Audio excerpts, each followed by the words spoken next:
Syllabus आणि structure आहे. आणि आर्ट म्हणजे ह्युमॅनिटीज ज्याला म्हटलं आहे आता, आणि faculty of inter disciplinary studies याकरता थोडा बदल यापेक्षा या योजनेमध्ये आहे. परंतु बेसिक स्पिरिट किंवा बेसिक स्ट्रक्चर याला कुठेही त्या ठिकाणी धक्का लावलेला नाही. आता साधारणपणे सायन्सचा जेव्हा विचार करतो तेव्हा BSc ही डिग्री आपल्यासमोर आहे, BCA आहे, या दोन प्रामुख्याने डिग्रीज आहेत. कॉमर्सचा जेव्हा विचार करतो तेव्हा BCom आणि BBA या दोन डिग्री महत्वाच्या आपल्यासमोर येतात आणि त्या खूप अशा महाविद्यालयांमध्ये सुरू आहे. आर्ट्स आणि ह्युमॅनिटीज मध्ये BA आणि BA मध्ये मग वेगवेगळे विषय अशा प्रकारचं एक स्ट्रक्चर आपल्यासमोर येतं. आणि मग इंटर डिसिप्लिनरी स्टडीज ही जी फॅकल्टी आहे याच्यामध्ये मग BSW, त्यानंतर BSc होम सायन्स, हे दोन अभ्यासक्रम जे आपल्याला सगळ्यांनी माहिती आहे ते या ठिकाणी आपल्याला बहुतांश तुमच्या उपस्थितांपैकी या कॉलेजेसमध्ये हे डिग्री प्रोग्राम या 4 विद्याशाखांच्या अंतर्गत असते. मला वाटतं BSW इथे देशमुख सरच चेअरमन आहेत बोर्ड ऑफ ट्रस्टीचे, त्यामुळे ते सध्या काही केलेलं नाही. परंतु आता अलीकडे शासनाने BSW सुद्धा हे उच्च शिक्षण विभाग आपल्या मंत्रालयातला महाराष्ट्राचा त्याच्या अंतर्गत आता सामाजिक न्याय विभागाकडून ते घेतले असल्यामुळं आता पुढे एकत्रितपणे ह्या सर्वांसाठी जे काही नियम लागू होते. मित्रांनो, या ठिकाणी सकाळी उद्घाटन झालं, देशमुख सरांचं सुंदर व्याख्यान झालं. देशमुख सरांनी राष्ट्रीय शैक्षणिक धोरणाच्या संदर्भात त्याची आवश्यकता काय आहे आणि त्यामुळे हे धोरण कसं अंमलात आणलं पाहिजे. आज मी जे बोलणार आहे ते प्रत्यक्षरित्या विद्यार्थ्यांना आपल्याला काय द्यायचं आहे, कारण सर्वात महत्वाचे घटक अंमलबजावणीमधले कोण असतील तर ते शिक्षक आहेत, प्राध्यापक आहेत. आणि म्हणून आपण महत्वाचे स्टेक होल्डर म्हणून या सर्व योजनेचा अभ्यास आता ती अंमलबजावणीसाठी तयार आहे. आता त्याच्यामध्ये जर तर नाही, हे असं तर ते कसं, ते तसं कसं, असं नाही. आणि म्हणून याला आम्ही प्रेझेंटेशन मध्ये नाव सुद्धा रेडीनेस फॉर NEP इम्प्लिमेंटेशन असं देतो.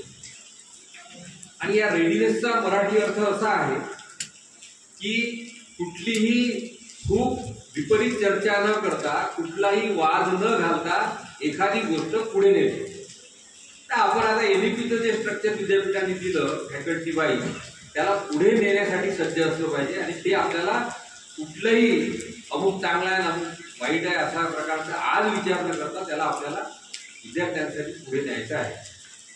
आता या ठिकाणी हे सांगितलं गेलं म्हणजे सर्वात महत्वाचं असं आहे की आव्हान आहे विद्यार्थ्यांच्या बाबतीत ग्रामीण विभागामध्ये विषय. मी बिर्ला आणि सायन्स कॉलेजचा प्राचार्य आहे. माझं ब्रँडेड कॉलेज आहे शहरातलं, 4000 विद्यार्थी आहे, ऍडमिशनसाठी पोरं तुटून पडतात. आता ही गोष्ट मला जरी त्या ठिकाणी काही गरज नसली तरी मला जाणीव आहे की ग्रामीण शहरामध्ये आपल्या 5 जिल्ह्यातल्या विद्यार्थी संख्येची सगळ्याच विद्याशाखांमध्ये कशा प्रकारची स्थिती आहे. आणि म्हणून आपल्यासमोरचं जे आव्हान आहे ते असं आहे की सर्वात महत्वाचं आव्हान तर विद्यार्थी वळती करायची आहेत आपल्याला महाविद्यालयाकडे. ते वळती करणे हे आपल्यासमोरचं आव्हान. ती वळती झाली की त्याला टिकती करणं हे आपल्या हातात आहे. तुम्ही त्यांना कसं टिकवतात की बा हे कॉलेज चांगलं आहे, मला आता याच्याविषयी आकर्षण वाटते, ते शिक्षक चांगले आहेत, इथल्या सगळ्या व्यवस्था मला आता पूरक वाटतात. टिकती करणं हे आपल्या हाती. वरती केल्यानंतर दुसरं आपलं आव्हान आहे. टिकती झाली की त्यांना शिकती करणं हे तिसरं आव्हान आपल्याला, की त्यांना शिकती केलं पाहिजे किंवा शिकले पाहिजे ना खऱ्या अर्थानं. नाही तर अशी परिस्थिती आहे, मला सर सांगत होते की बा फक्त कॉलेजमध्ये ऍडमिशन घ्यायची, फक्त परीक्षेला चला बोल. पण यांनी नुकसान हे त्या विद्यार्थ्याचं जास्त होत आहे, त्याच्या पालकाचं जास्त होत आहे. कारण तो शिकलाच नाही, काही डिग्री हातात आहे, मग त्याला काही अर्थ राहत. आणि एकदा शिकती केली तर त्यांना आपल्याला कमवती करायची आणि कमवती झाली की मग तुमचं नाव घेतात की इथली डिग्री आणि इथलं कॉलेज माझ्यासाठी चांगलं. अंतिम उद्दिष्ट हे कमवण्याचं आहे. मग आपण रडती करत होतो, शिकती बऱ्यापैकी करत होतो, पण शिकती मात्र करत नव्हतो आणि शिकती ती होत नव्हती म्हणून ती कमावती बऱ्यापैकी होत नव्हती. BA BCom BSc डिग्री बद्दल होती. परंतु आज नवीन शैक्षणिक धोरणामध्ये जे बदल सांगितलेले आहेत डिग्री एज्युकेशन करत असताना, त्या बदलाच्या अनुषंगानं मेहनतीनं शिक्षकांनी विद्यार्थ्यांना ते देण्याचा प्रयत्न केला तर निश्चितपणे मुलं कमावती झाल्याशिवाय राहणार. कारण कुठेतरी स्किल बेस्ड एज्युकेशन त्या ठिकाणी डिग्री प्रोग्राम मध्ये आणले आणि हाच महत्वाचा आशय आपण सर्वांनी या ठिकाणी समजून घेणं आवश्यक आहे. मी आता NEP वर खूप बातम्या दिली आणि मला फोन पण खूप येतात. उद्या तुमच्याकडूनही कोणाचे फोन येतीलच मला. काल शिवाजीराव एक खूप छान फोन आला. तर म्हणे मी अमुक मॅडम बोलते. बोला ना. तर म्हणजे मला तुम्हाला भेटायचं आहे. मी म्हटलं मी आता सोमवारी भेटेल. आजचीच गोष्ट. म्हटलं काय आहे नाही म्हणजे विद्यापीठात तुमचं ते NEPचं भाषण खूप छान झालं. त्या दिवशी मला ते खूप समजलं म्हणे, पण आता समजून नाही आलं की काय सांगा पुरा. मला एकदम हसायला आलं. योगायोगाला जॉईंट डायरेक्टर माझ्या बाजूला बसले होते, लेस्पेट माझ्या कॉलेजमध्ये असल्यामुळे. तर म्हटलं मॅडम ठीक आहे, निवांत शांत राहा, पण तुम्हाला पूर्ण समजल्याशिवाय विद्यार्थ्यांना चुकीचं सांगू नका. तर त्या संवादाच्या अनुषंगानं माझी सर्वांना अशी विनंती आहे की NEP प्रत्यक्ष काय आहे त्याची फिलॉसॉफी सोडा. हेमंत देशमुखांनी फिलॉसॉफी सांगितली ती करेक्ट आहे. आता आपण अंमलबजावणीतले महत्वाचे घटक आहोत आणि अंमलबजावणी करत असताना एक शिक्षक म्हणून मला जर विद्यार्थ्यांच्या पालकांचे प्रश्नांचे उत्तर देता येत नसतील तर कुठेतरी आम्ही मागे पडतो. नंबर 1. आणि मग उत्तर द्यायचं म्हणून द्यायचं तर चुकीची उत्तरं कधीच घेऊ नका. चुकीच्या उत्तराने घात होतो. मी अनेक ठिकाणी प्रकरण पाहिले की हे अंक कसं ते तसं करून टाकणं, ते तसं आहे ना तसं चुकीचं. मग ते सांगतात आपल्याला सर तुम्ही तर असं सांगून राहिले, ते तर असं म्हणत होते. झाला ना गोंधळ निर्माण.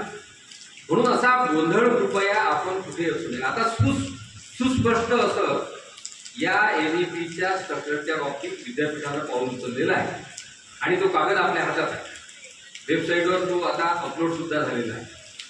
आणि म्हणून शिक्षक मित्रांनो, अशा चुकीच्या प्रकारे म्हणजे आता त्या मॅडमचं मी एक कौतुक करेल की त्यांना एक जिज्ञासा निर्माण झाली की बा त्या दिवशी कळलं, आज मला व्यवस्थित सांगता येत नाही, एकदा अजून मी सरांकडे समजून घेतो आणि मग पुढे जाते. ही चांगली गोष्ट, इट्स गुड. काही खोटं सांगितल्यापेक्षा ही गोष्ट निश्चित चांगली. आणि म्हणून आपण हे स्ट्रक्चर बघत असताना ज्याला आपण रेडीनेस म्हणतो त्या संदर्भात ते महत्वाचे टप्पे, महत्वाचे मुद्दे हे पालक विद्यार्थी यांच्या प्रश्नांचं समाधान करू अशा पद्धतीनं आपण सांगितले पाहिजे. आता बऱ्यापैकी प्रवेश कॉलेजेसमध्ये झालेले आहेत, ते NEPने झालेले आहेत, दुसरा पर्याय नाही. काही मिसकन्सेप्शन असे बाहेर आहेत की अजूनही आणि शहरातल्या महाविद्यालयांमध्ये किंवा या योजनेत असं नाही असं आहे म्हणजे योजना बाहेर पडलेली आहे. याला योजना म्हणजे इथे टीचिंग लर्निंग स्कीम, हे काही लाडकी बहीण योजना नाही आहे, पण ते टीचिंग लर्निंग स्कीम आहे ही योजना.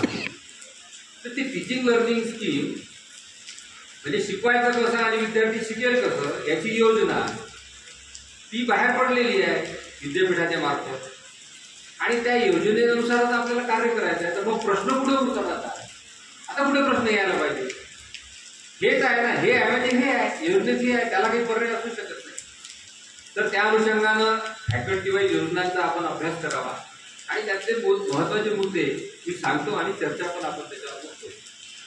पहिलं म्हणजे NEP मध्ये बहुविद्याशाखीय प्रणाली आहे, हे मी थोडक्यात मागच्या भाषणात सांगितलं.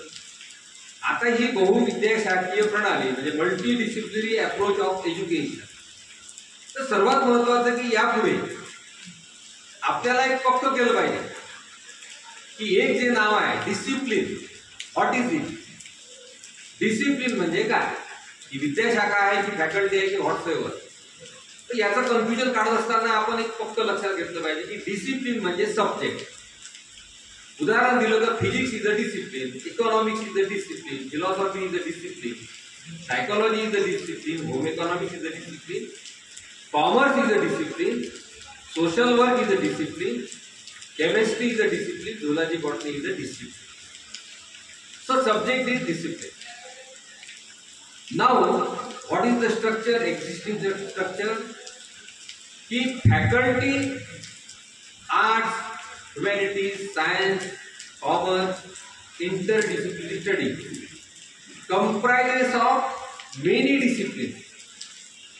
So there are some subjects, disciplines in the art faculty, psychology, sociology, economics, sociology, etc. There are some subjects in the science faculty, physics, chemistry, math, etc., computer science, microbiology, zoology, botany. There are certain subjects in commerce, accountancy, business economics, business management, like that. So these are the disciplines of that particular faculty. अब तक ये था. अब ये discipline को तोड़ के अभी उसका स्ट्रक्चर रहेगा. तो there expectation of NEP is that there should be the independent status of the discipline. कि ये फिजिक्स साइंस का ही है ऐसा कुछ कहने की जरूरत नहीं है. बैचलर ऑफ साइंस में जाएगा तो फिजिक्स केमिस्ट्री मैथ लेता है तो बीएससी डिग्री, ऐसा अब तक का स्ट्रक्चर है. अब एनईपी कहता है कि भाई बीएससी भले ही तुम उसको कहो, but it is an undergraduate degree. It is an undergraduate degree. It is an undergraduate degree program. तो ये undergraduate degree in the discipline का concept जो है वो NEP में. तो BSc Faculty of Science, Physics, Chemistry, Math, there are several combinations of the subject. अब ये नहीं रहेगा ऐसा. Independent status of the discipline रहेगा. तो ये इंडिपेंडेंट स्टेटस घोषित करने के कारण क्या हो जाएगा कि मल्टी डिसिप्लिनरी अप्रोच कैसा अचीव करते आएगा कि बच्चों को ये सुविधा होगी, क्योंकि ये एनईपी के अंदर एक 6 वर्टिकल्स है और वो 6 वर्टिकल्स में के 3 वर्टिकल्स ऐसे हैं कि जो शिक्षकों को क्लासरूम में पढ़ाना है. पहला वर्टिकल है मेजर, दूसरा वर्टिकल है माइनर और तीसरा वर्टिकल है जेनरिक और ओपन. ये 3 वर्टिकल जो है ये डिसिप्लिन बेस्ड है और ये 3 जो वर्टिकल्स है वो अलग अलग डिसिप्लिन करके विद्यार्थी ले सकता है, इसीलिए वो मल्टी डिसिप्लिनरी डिग्री ले सकता है. उदाहरण के तौर पे समझो मेजर उसने फिजिक्स लिया, minor he can take as economics and open elective he can take as a business management. So there is a combination in a degree for that particular student of physics, economics, business science, multi-disciplines, 1, 2, 3. So this is the multidisciplinary approach.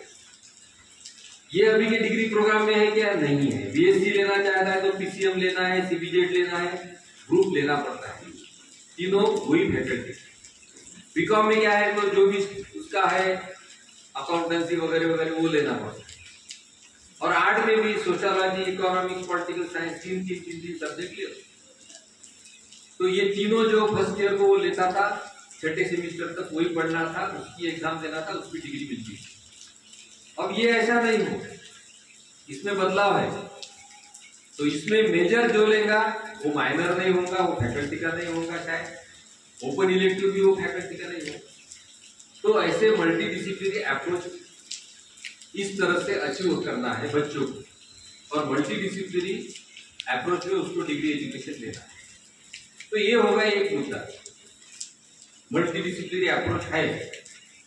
दूसरा multi entry, multi exit. अब ये मुद्दा बहुत अच्छे तरह से बच्चों को हमको बता रहा है कि भाई जैसे पहले भाषण में भी मैंने कहा कि multi entry and multi exit. मी असं मी त्याला नाव दिलं, मी. So it is for me means for student. मेरे लिए है ये क्या है, तो भाई फर्स्ट ईयर छोड़ के जा सकता हूँ, सर्टिफिकेट मिलेगा। अब ये मल्टी एंट्री मल्टी एग्जिट में एक इंपॉर्टेंट बात जो मैंने तो वो भाषण में नहीं कही, वो आप समझ लो आप, कि जो विद्यार्थी फर्स्ट ईयर छोड़ के सर्टिफिकेट लेके जाना चाहता है उसको समर में 4 क्रेडिट की इंटर्नशिप करना कंपलसरी है। ये अपना प्रावधान है अभी स्कीम का, ये बताना है। जिसको एग्जिट करके नहीं जाना है उसको 4 क्रेडिट का ज्यादा का इंटर्नशिप करने की जरूरत नाही। दिस शुड बी क्लिअर। नाही तर मग आता इथं कसा गोंधळ होतो की तुला एक्झिट आहे ना, चालला जाय, मग त्याला 4 क्रेडिट सांगितलं नाही, त्याला सर्टिफिकेट मिळणार, त्याच्या इंटर्नशिपची व्यवस्था तुम्हाला करावी लागेल कॉलेज, आणि त्या इंटर्नशिपच्या माध्यमातून त्याचं मॉनिटरिंग करावं लागेल।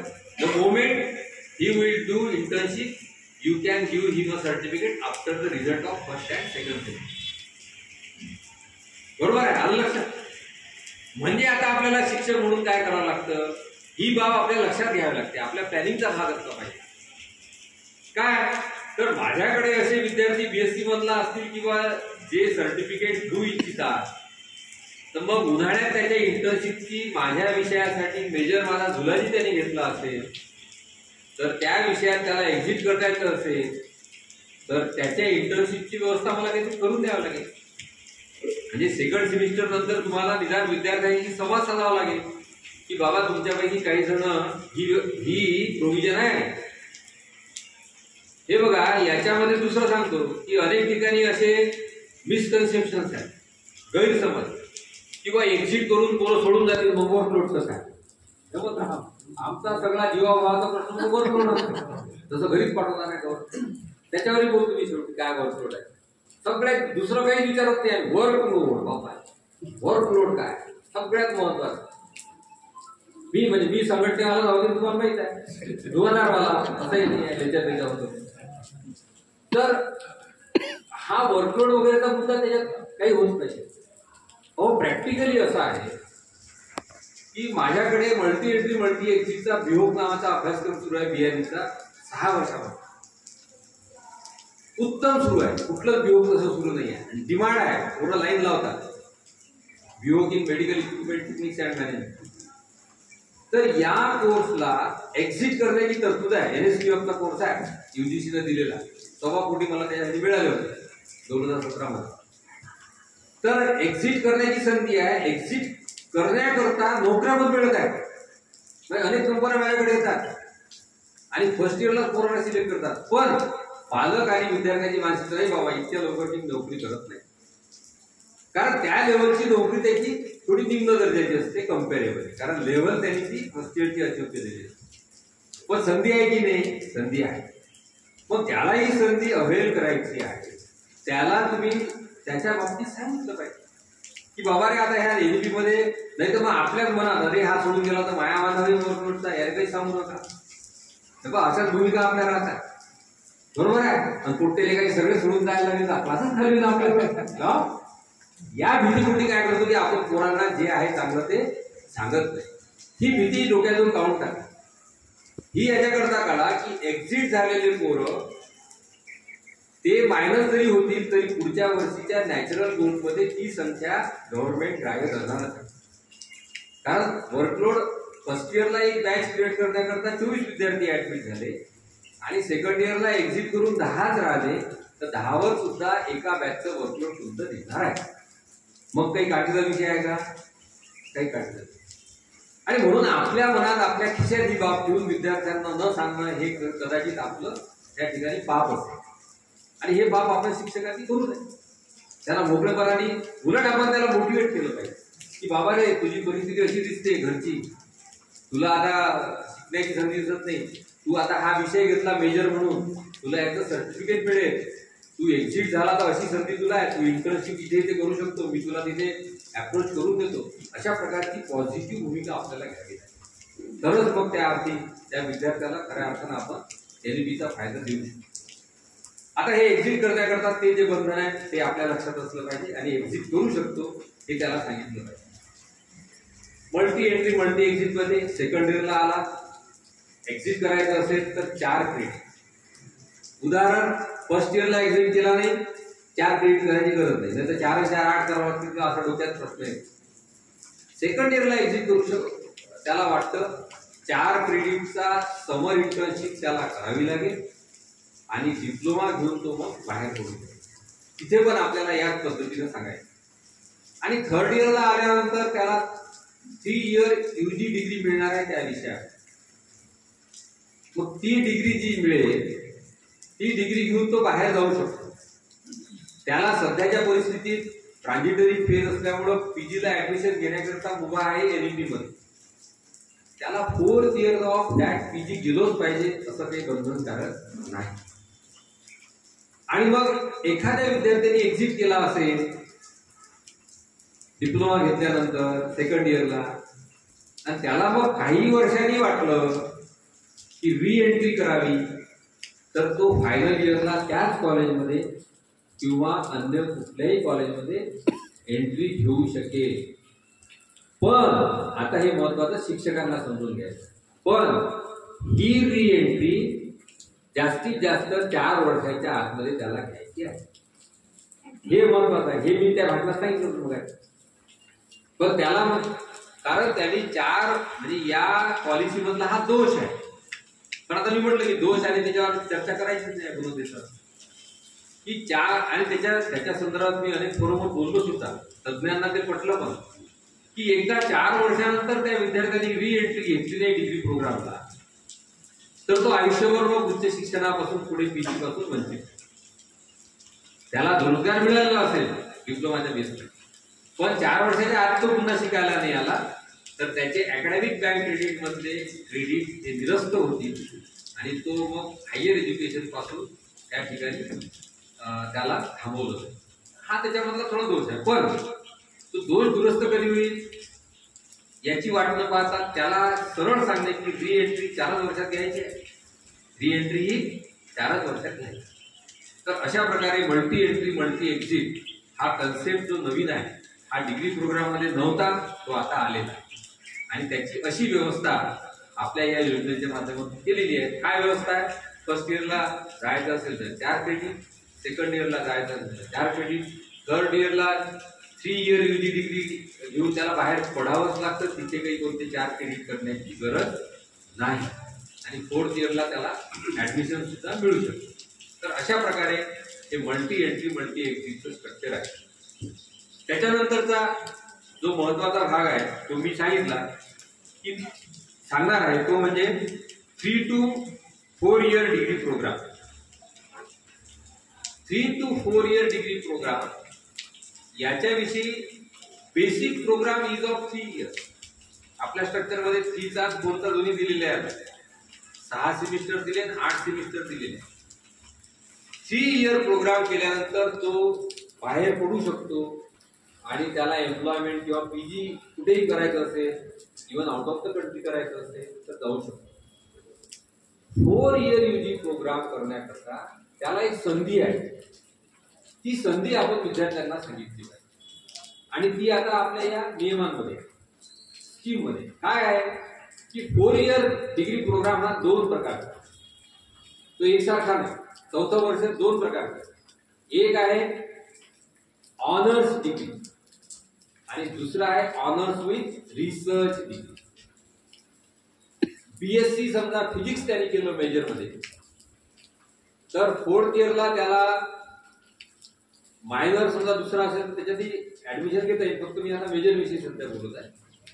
4th इयर त्याला BSc फिजिक्स केलं 3 इयर UG प्रोग्राम, तर 4th इयरला त्याला मेजर हा फिजिक्स घ्यावा लागेल.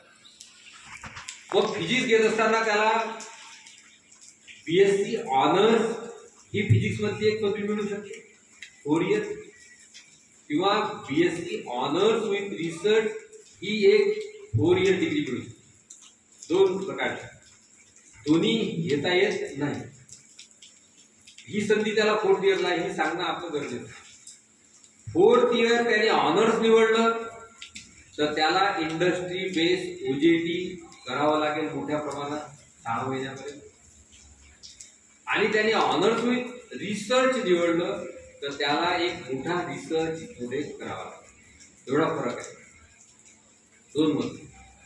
म्हणजे काय आहे की एका डिग्रीचं ओरिएंटेशन हे स्किल बेस्ड सारखं आहे, प्रोजेक्ट करणे, इंडस्ट्रीमध्ये काम करणे, आणि दुसरं जे फोर्थ इयर आहे ते रिसर्च ओरिएंटेड. ते दोन महत्वाचे बदल आपण पोरांना सांगितले. मग प्रोजेक्ट ओरिएंटेडच्या बाबतीत एक उदाहरण देतो. मी जे मगाशी बोललो ते म्हणजे honours degree, BSc honours in computer 4 year केलं तर will be treated equivalent to the B computer science. कारण सारखं स्ट्रक्चर त्याचं बनणार आहे, इकडच्या एजीबी सारखं इंजिनिअरिंगच्या. फायदा आहे त्याला. 4 इयर नॉन एआयसीटी मध्ये कमी फी मध्ये इंजिनिअरिंग सारखी degree, project based industry experience.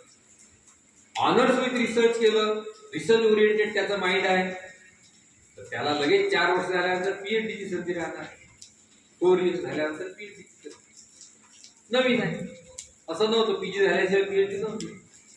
तर दीज डिफरन्सेस आतापासून आपल्याला विद्यार्थ्यांना सांगावं लागेल याच्यात काय काय आहे तुला पुढे.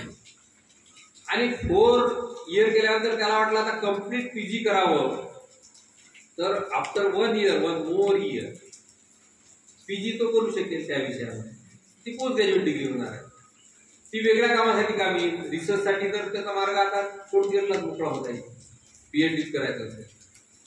आणि मग त्या अनुषंगानं वेगवेगळ्या व्यवस्था आता रिसर्च त्याचं इक्विव्हॅलन्स हे आता हळूहळू अस्तित्वात येतील.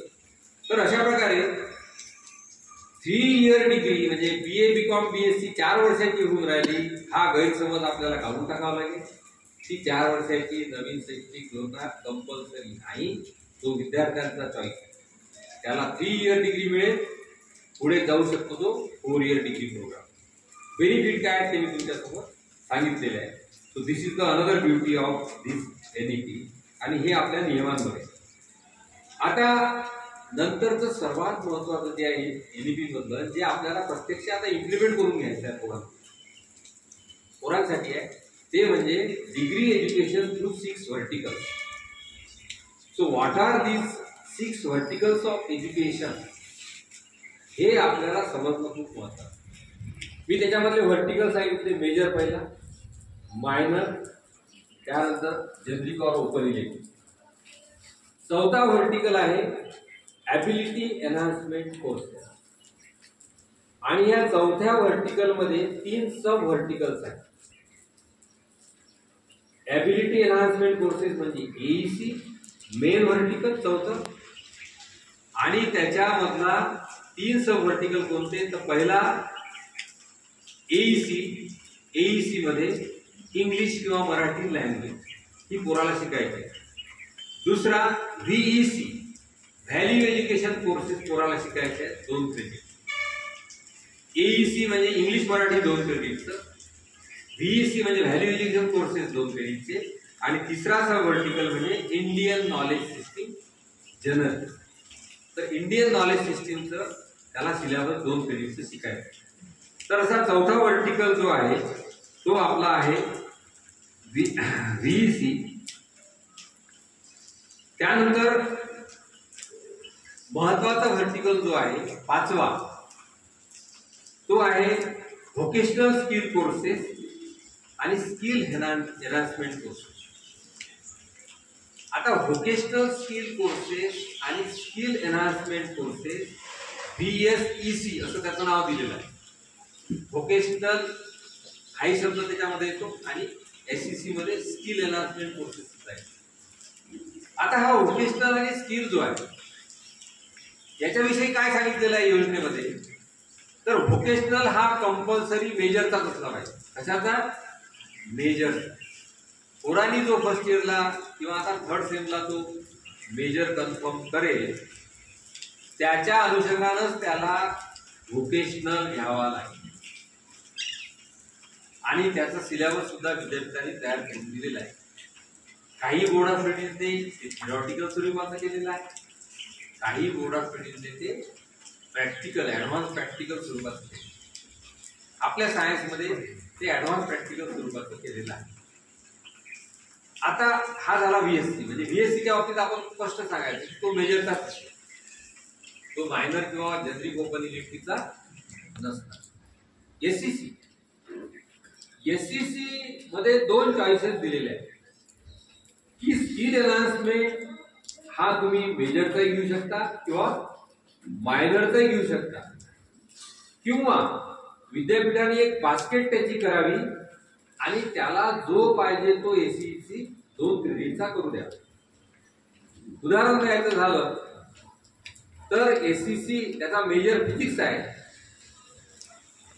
आणि त्यांनी एससीसी फिजिक्सचा नाही निवडला, बंधन नाही, फक्त फर्स्ट इयरला आपण बंधन घातलेलं आहे, तर त्याला एखादा कॉम्प्युटर सायन्सचा सुद्धा एससीसी किंवा बॉटनीचा सुद्धा एससीसी, प्लांट ब्रीडिंग असेल छोटासा, काही असेल, कृषी व्यवस्थापन असेल, आहे ना, प्लांट मॅनेजमेंट असेल, काही असेल, तर असा एससीसी त्याला शिकता येईल.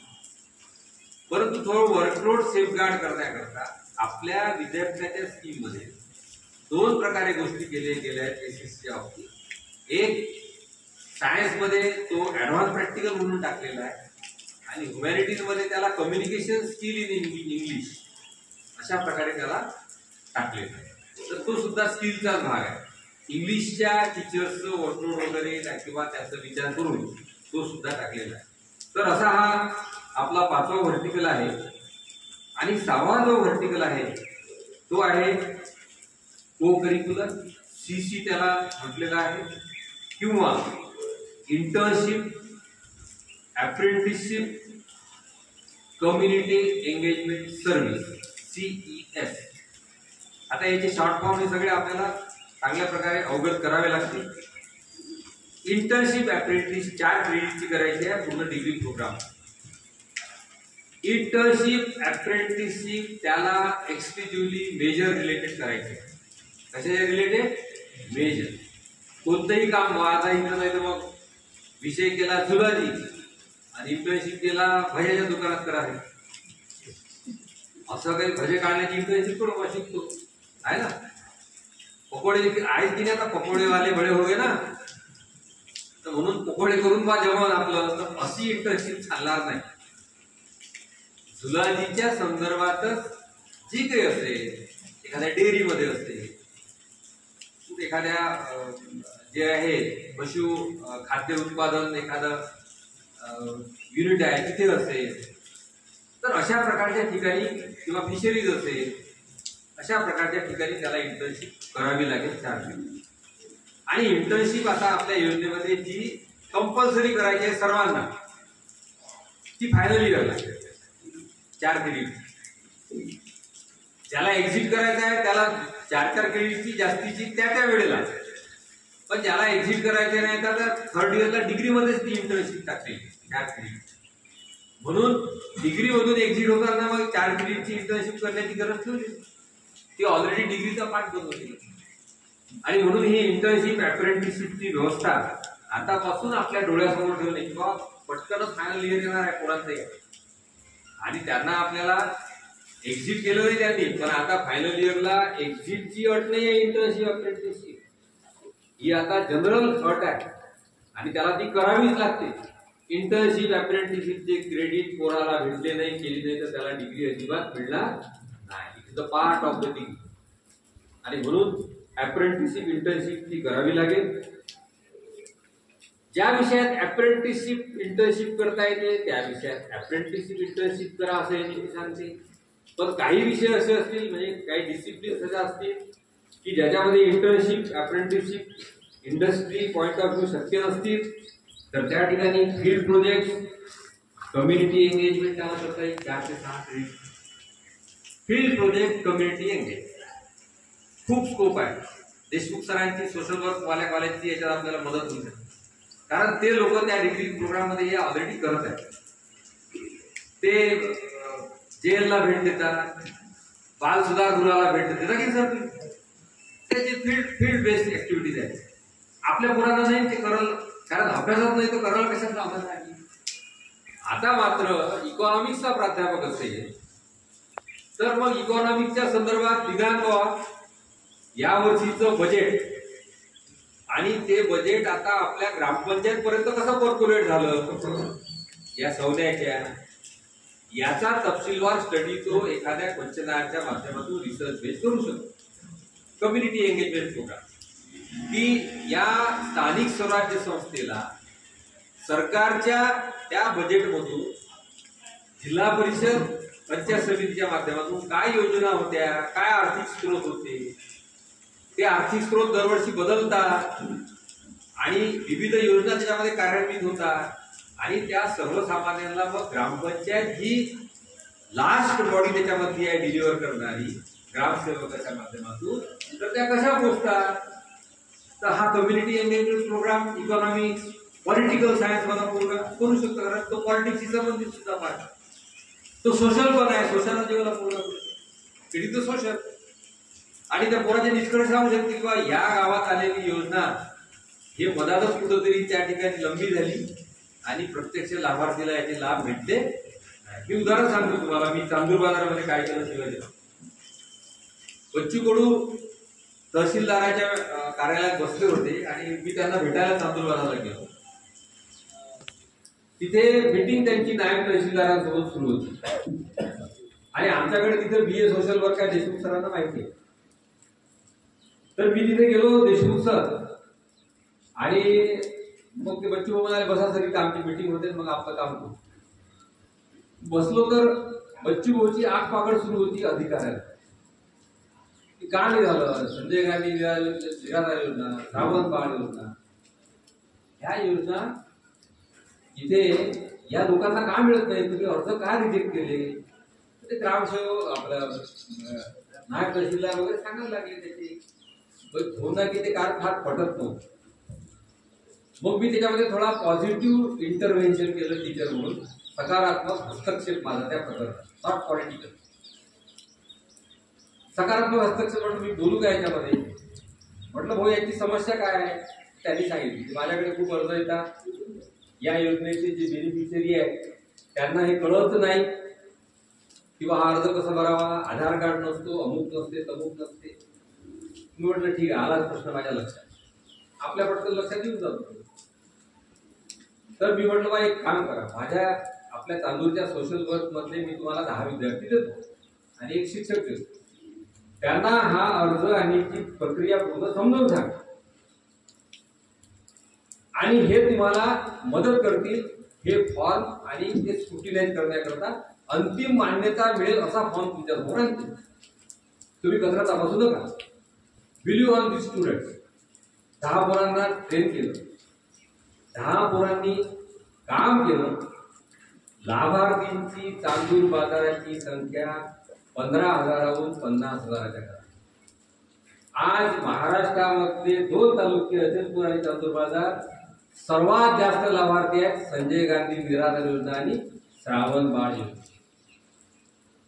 एका एज्युकेशनल इन्स्टिट्यूटचा, एका एज्युकेशनल माइंडचा समाजाला झालेला फायद्याचं मूर्तिमंत उदाहरण मी तुम्हाला सांगितलं। काही श्रम लागले काय आपल्याला?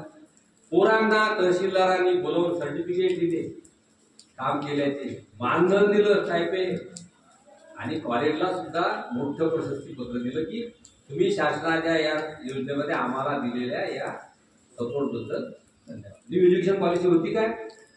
ही तर 2014ची गोष्ट आहे, मी जे सांगितली ती काळ आताची नाहीये।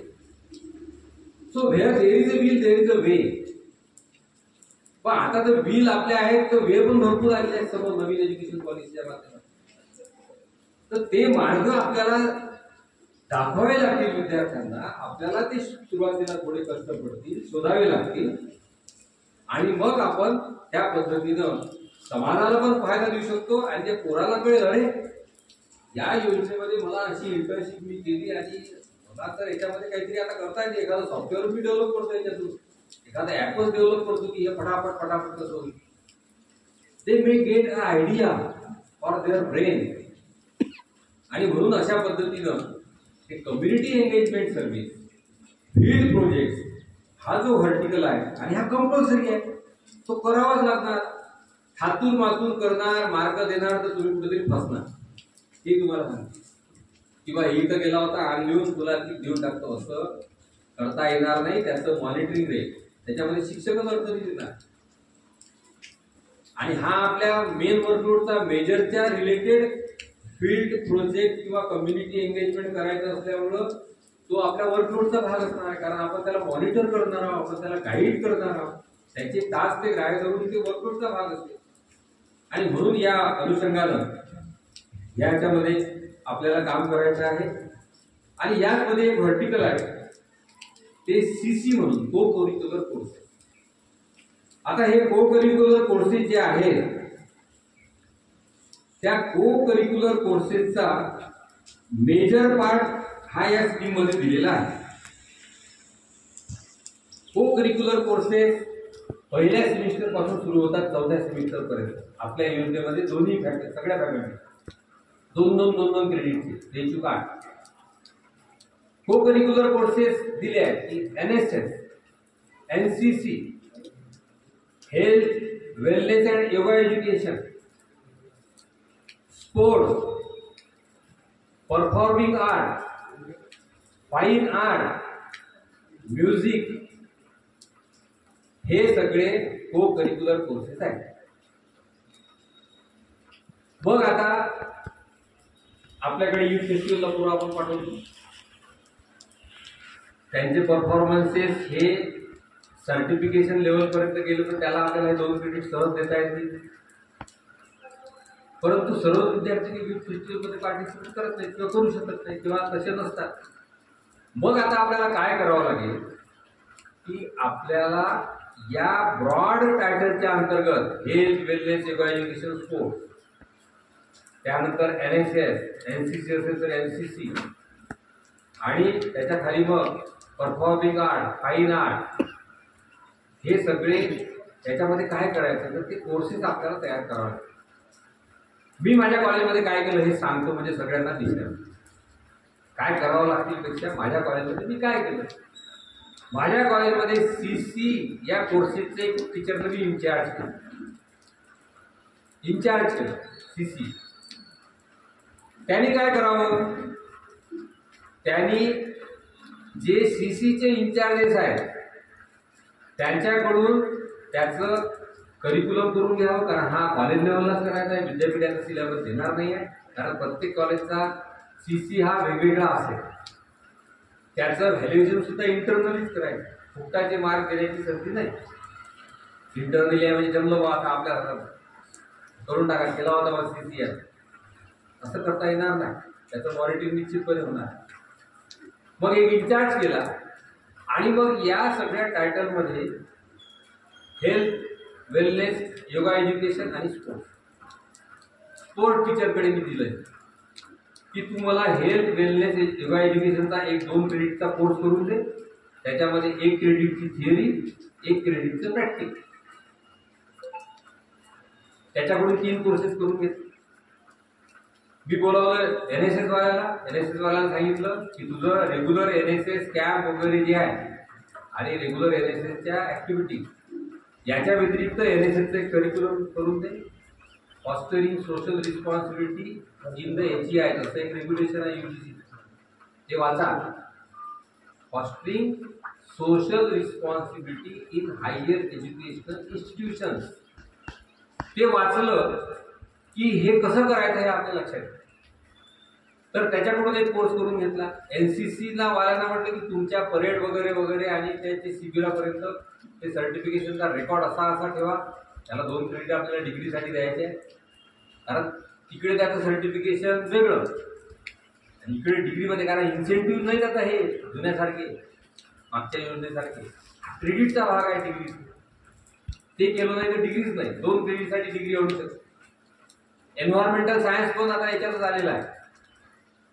तर आता CC मग तो केलाय आणि मग परफॉर्मिंग आर्टचा त्याच्यामध्ये 2 करायला लावले की dance, how to prepare for patriotic song असा एक तयार केला की देशभक्तीपर गाणे तयार कसे करायचे, म्हणायचे कसे, त्याची प्रत्येक गोष्टीची बघा थिअरी आहे आणि त्याचा प्रॅक्टिकल आहे. थिअरी कशाची आपल्याला तयार करतात हे आपल्याला करायचं. अशा प्रकारचे 15 कोर्सेस आम्ही त्याला 7 इंचार्जेस केले, 15 कोर्सेस तयार केले. त्या 15 कोर्सेसचं सिलेबस तयार केलं, त्याची लिस्ट तयार केली. ती आता माझ्या कॉलेजमध्ये इंडक्शन प्रोग्राम सुरू आहे.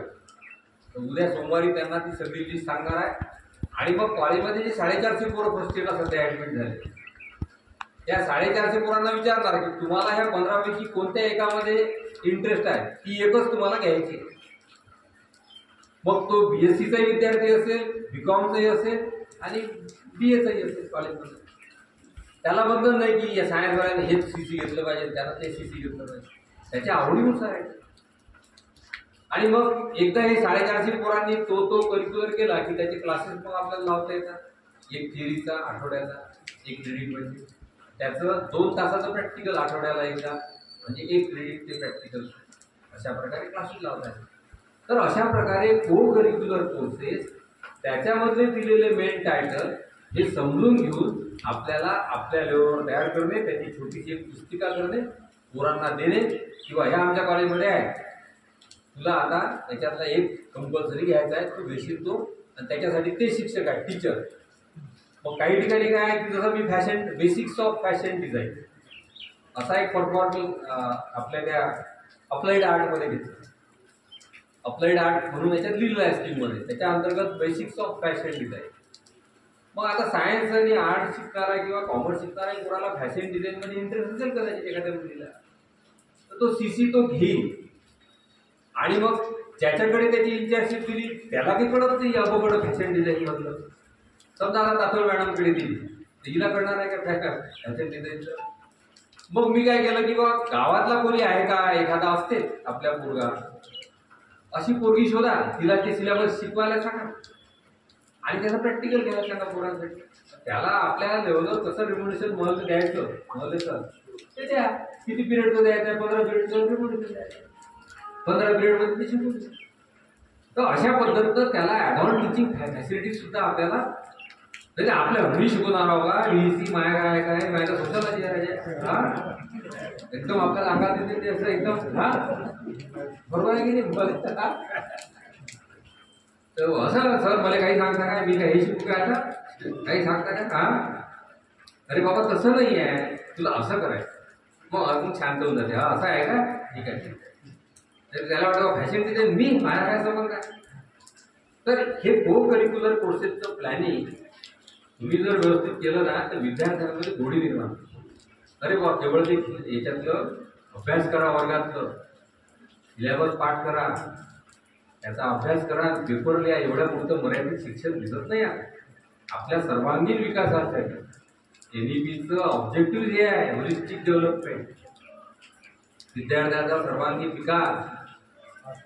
मग तू मेजर घे, मायनर वेगळा घे, ओपन इलेक्टिव्ह वेगळा घे तुझ्या आवडीचा. मेजरच्या संदर्भाने इंटर्नशिप कर, बीएससी कर, एसीसी कर. तुला कम्युनिकेशन स्किल तुझे वाढवायचे आहे तर एईसी आहे. तुला आपल्या भारतामधली ज्ञान परंपरा काय होती हे समजून घ्यायचं आहे तर IAS आहे. तुला एक्स्ट्रा करिक्युलर ऍक्टिव्हिटीमध्ये कंपल्सरी सहभागी व्हायचा आहे. तू केलंच पाहिजे, काही ना काही हातपाय हलवलेच पाहिजे. म्हणून स्पोर्ट्स, हेल्थ, योगा पैकी त्याच्यापैकी घ्यावाच लागेल. सीसी विद्यार्थ्याचा सर्वांगीण विकास. आज आपण बघतो कॉलेजमध्ये सर्वच पोरं स्पोर्ट्समध्ये जातात का, सर्वच योगा करतात का, सर्वच काही ऍक्टिव्हिटी करतात का? नाही करत. कारण त्यांना वाटतं हे नाही केलं तर आपला काही संबंध नाही. आज ते करावं लागेल. ते कशासाठी आहे, त्याचं स्पिरिट काय आहे, तर होलिस्टिक डेव्हलपमेंट ऑफ द.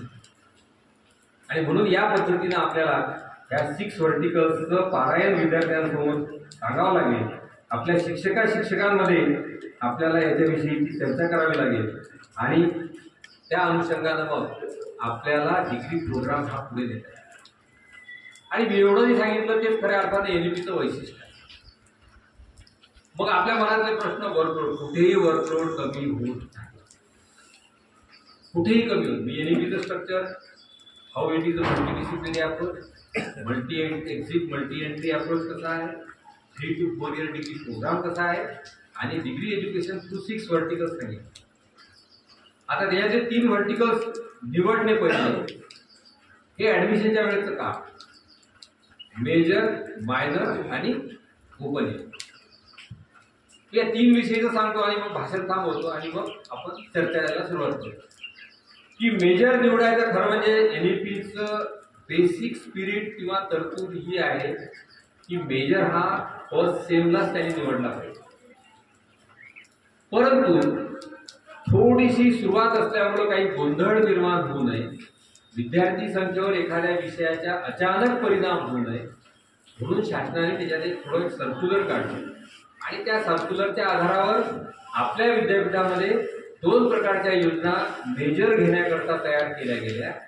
त्या योजना अशा आहेत की सायन्स कॉमर्ससाठी मेजर कन्फर्म करण्याकरता फर्स्ट इयरला 2 विषय घ्यायचे. मग सायन्समध्ये physics, chemistry, math, zoology, botany असे विषय आपल्या कॉलेजमध्ये आहेत. याचे 2-2 कॉम्बिनेशन तुम्ही केलेले आहेत. 2-2 फिजिबल कॉम्बिनेशन. म्हणजे त्याचं 12वी मॅथ आहे, 12वीला मॅथ नाही तर त्याला फिजिक्स द्याल तर ते जमत नाही, आपल्या योजनेत ते बसत नाही. तर तो अपेंडिक्स 1 तुम्हाला बघितला पाहिजे त्या योजनेत सायन्सच्या बाबतीत. मग तुम्ही समजा आता उदाहरण देऊ की फिजिक्स केमिस्ट्री या 2 विषयांचं कॉम्बिनेशन केलं तर फर्स्ट इयरला फिजिक्स आणि केमिस्ट्री याला मेजर पण म्हणता येत नाही, मायनर पण म्हणता येत. त्याचं स्टेटस मेजर पण आहे, मायनर पण आहे. 2 सेमिस्टरमध्ये फिजिक्स केमिस्ट्रीचं स्टेटस हे सारखं. मग जेव्हा तो सेकंड इयरला जाईल, थर्ड सेमला, तेव्हा त्याला सांगायचं आहे की तू आता फिजिक्स ठेवतो मेजर की केमिस्ट्री ठेवतो. त्याला फक्त विचारायचं आहे. आता वर्षभरातला अनुभव त्याचा या 2 विषयाची तुलना करेल किंवा फिजिक्सवाला बरा होता की केमिस्ट्रीवाला. लक्षात घ्या चॅलेंज आहे. ही मॅडम चांगली होती, ही चांगली होती, हे लॅबोरेटरी चांगली आहे की ते लॅबोरेटरी चांगली आहे, याच्यामध्ये इक्विपमेंट चांगले आहे इत्यादी. 2 सेमिस्टरचा अनुभव पाठीशी राहतो आणि मग तो अंतिमतः थर्ड सेमला निर्णय घेईल की बा दाखवड मॅडम तुमचा नाही पाहिजे, मला वाटतं मी हा घेतो, त्याला जबरदस्ती करू शकणार नाही. म्हणजे थर्ड सेमला तुम्हाला त्या ठिकाणी मेजर द्यायचं आणि मग तो 4th सेम पर्यंत 6th सेम पर्यंत त्याला बदलता येत नाही. हे झालं मेजरचं सिलेक्शन. म्हणजे सायन्स आणि कॉमर्समध्ये बीकॉम डिग्री असेल तर बिझनेस डायनामिक्स आणि ई अकाउंटिंग अँड टॅक्सेशन असे 2 मेजर त्यांनी तयार केले. मग कॉमर्समध्ये प्रश्न होते 2च असल्यामुळे 2 पैकी 1 काय करायचा. इथं तो प्रश्न कॉमर्स फॅकल्टीत नाही. 8 मध्ये 7-8 विषय असतील तर 3 घ्यायचे आहेत. 8 मध्ये मोठं खतरनाक झालं आपल्या विद्यार्थी की त्याला सोशलॉजी घ्यायचा आहे, त्याला एक घ्यायचा इकॉनॉमिक्स आणि एक घ्यायचा आहे पॉलिटिकल सायन्स. समजा मेजरची निवड करण्याकरता थर्ड सेमला. मग फर्स्ट आणि सेकंड सेमला हे तिन्ही विषय सोशलॉजी, पॉलिटिकल, इकॉनॉमिक्स हे सारखेच आहेत, तिन्ही समसमान आहेत, भेदभाव नाही. आता थर्डला येणार आहे या 3 पैकी 1 त्याला मेजर घ्यायचा आहे, 1 मायनर घ्यायचा आहे आणि 1 सोडायचा आहे, सॉल्व करायचा. मग या 3 पैकी त्याला जास्त जो खरा वाटला असेल पहिल्या वर्षात त्याला तो पटकन सोडून याच्या डिपार्टमेंटला मला जायचंच नाही. लक्षात घ्या. आता आपल्याकडे सोय होती ना 3-3 काय फर्स्ट इयरला ऍडमिशन घेतली की 3 घ्याच लागते त्याला दोन्ही घेऊन. काय काळजीच नव्हती ते शिको की नाही शिको माझ्या विषयाला मोठे येते. आणि आम्ही बघितलं ऍव्हरेजली की ज्या विषयाला शिक्षक नाही त्याचा रिझल्ट बोंबाट आहे. एकदम आहे ज्याला शिक्षक आहे त्याचा रिझल्ट कमी आहे. बरोबर आहे. हे आता धोकादायक आहे आपल्यासाठी. तर आता हे तिसरा सोडणं फार खतरनाक बनलं आहे 8 फॅकल्टीत आणि त्या इंटरडिसिप्लिनर. 8 मध्ये जास्त आहे आता 12 मध्ये. मग त्याच्यातला 1 सोडावा लागेल, 2 पैकी एकाला मायनर बघावं लागेल, एकाला मेजर. तर सायन्स मध्ये थोडं आम्ही बचावलं पण नाही मेजर घेतला तर मायनर तर घ्यावाच लागतो. ही सोय ठेवली आहे, ही सायन्स मध्ये सोय ठेवली. म्हणजे मायनर मध्ये तो मेजर मध्ये समजा वाचत नाही तर मायनरच्या भरोशावर थोडाफार वाचतो. 6 सेमिस्टरला मायनरचं वर्कलोड असं क्रिएट होतं की 1 शिक्षकाचं वर्कलोड हे. आता मायनरला आपण ते प्रॅक्टिकल पण देणार आहे तर थोडंसं टीम वर्कलोड वाढणार आहे. मायनरला आपण एससीसी कंपल्सरी करण्याचा प्रयत्न केला आहे त्याच्यामुळे थोडं वाढणार आहे. म्हणून आपल्याकडे तेवढी चिंता ही तशी राहिलेली. मला वाटतं you got now idea about the selection of major. ज्या विषयात तो मेजर घोषित करेल त्या विषयाची पदवी त्याला मिळेल, तो म्हणजे मेजर. म्हणजे त्याने फिजिक्स केमिस्ट्री कॉम्बिनेशन मधला फिजिक्स मेजर ठेवला तर बीएससी इन फिजिक्स. आता बीएससी इन फिजिक्स लिहिल्या जात नव्हतं. बीएससी इन मेजर फिजिक्स आणि केमिस्ट्री मायनर होता तर मायनर केमिस्ट्री. अशा प्रकारची डिग्री म्हणजे मेजर मायनर हे कशा करताय तर त्याच्या डिग्रीचं स्ट्रक्चर घोषित करण्यासाठी. मग मेजर मध्ये अजून काय बदल आहे तर मेजर त्याला म्हणण्याचं कारण की त्याचं 50% सिलेबस टोटल क्रेडिटचं त्याला शिकायचं आहे म्हणून तो मेजर आहे. त्याला त्याचं जास्त शिक्षण घ्यायचं आहे त्या विषयात.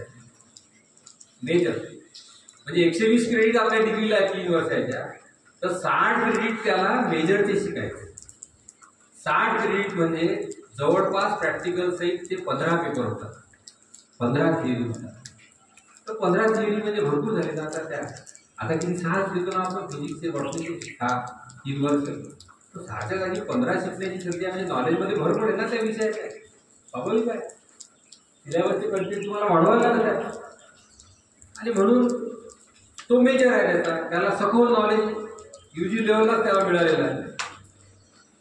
मायनरचे 18 ते 24 क्रेडिट करायचे, मेजरचे 60, मायनरचे 18 ते 24. आपण 24 ठेवले. 24 ठेवण्याचा उद्देश हा होता की मायनर ज्याला असेल 24 क्रेडिटचा त्याला पीजीला त्या विषयात सुद्धा ऍडमिशन मिळू शकते. म्हणजे फिजिक्स केमिस्ट्री कॉम्बिनेशन जर घेतलं तर त्याला फिजिक्समध्ये एमएससी करण्याची सुद्धा संधी आहे आणि केमिस्ट्रीमध्ये सुद्धा एमएससी करण्याची संधी किंवा कोर्स इयर करण्याची मायनर डिग्रीमध्ये संधी आहे. तर अशा प्रकारे हा मेजरचा आणि त्याच्याविषयी आपण समजून घेतलं पाहिजे. मायनरचं आणि मेजरचं सोबतच मी या ठिकाणी क्लॅरिफिकेशन केलं. मायनर मूळ योजनेमध्ये हा विद्यार्थ्याला त्या फॅकल्टीचाही घेता येतो किंवा बाहेरच्या फॅकल्टीचाही घेता येतो असं होतं. पण आता 2-2च्या कॉम्बिनेशनमध्ये आपण 2 किंवा 3च्या आता ते बंधन घातलं आहे की या फॅकल्टीचा आहे. बरोबर. तिसरा आता जो व्हर्टिकल आहे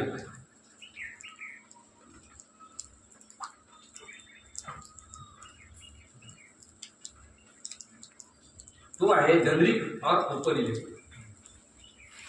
जनरिक ओपन इलेक्टिव्ह हा कंपल्सरी त्यांनी घेतलेल्या मेजर मायनरच्या फॅकल्टीच्या बाहेरचाच घ्यायचा. आलं लक्षात. Other than the faculty of major and minor.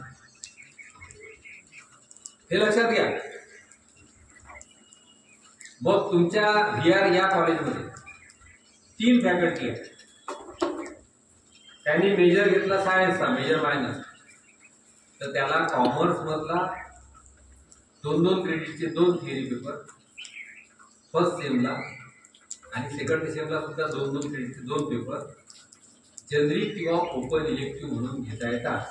उदाहरणार्थ या कॉलेजमध्ये बीकॉम आणि BA आहे. मेजर फिजिक्स घेतला आहे त्यांनी तर त्याला कॉमर्सचा अकाउंटन्सी असा एक ओपन इलेक्टिव्ह घेता येईल. तो बास्केटमध्ये पाहिजे की कॉमर्सच्या बास्केटमध्ये ओपन इलेक्टिव्ह कोणता आहे किंवा त्याला पॉलिटिकल सायन्स, सोशॉलॉजी, इकॉनॉमिक्स याचा सुद्धा ओपन इलेक्टिव्ह घेता येईल. आता ओपन इलेक्टिव्ह तयार करताना आम्ही बोर्ड ऑफ स्टडीजला सूचना दिल्या होत्या टास्क फोर्स कडून की हा ओपन इलेक्टिव्ह हलक्या फुलक्या स्वरूपाचा इकॉनॉमिक्स समजणारा असला पाहिजे. जो सायन्सच्या पोराला शिकायचा आहे बेसिक्स ऑफ इकॉनॉमिक्स. त्याला भारी इकॉनॉमिक्स जर शिकवत गेला तो तेवढ्या थिअरी वगैरे तर तो अर्थतज्ञ थोडी एकदम बनणार आहे. अर्थतज्ञ हा मेजर इकॉनॉमिक्स वाला बनणार आहे. याला फक्त इकॉनॉमिक्सचा उपयोग माझ्या या फिजिक्स केमिस्ट्रीच्या नॉलेजसाठी मी कसा करायचा.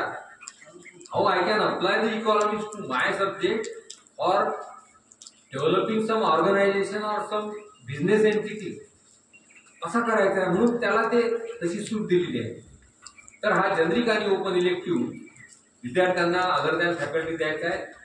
मल्टी फॅकल्टी कॉलेज जिथे आहे तिथे हा प्रश्न नाही. पण जिथे सिंगल फॅकल्टीचंच कॉलेज आहे तिथे आपण तरतूद करून ठेवली. समजा दिग्रसला ते मला वाटते संजय देशमुखांच्या कॉलेज सिंगल फॅकल्टी आहे. सिंगल फॅकल्टी आहे 8. मग आता तुम्हाला ओपन इलेक्टिव्ह कुठं जा बरोबर आहे की तुम्हाला आपल्या कुठल्या कॉलेजमध्ये त्या पोराला पाठवतात.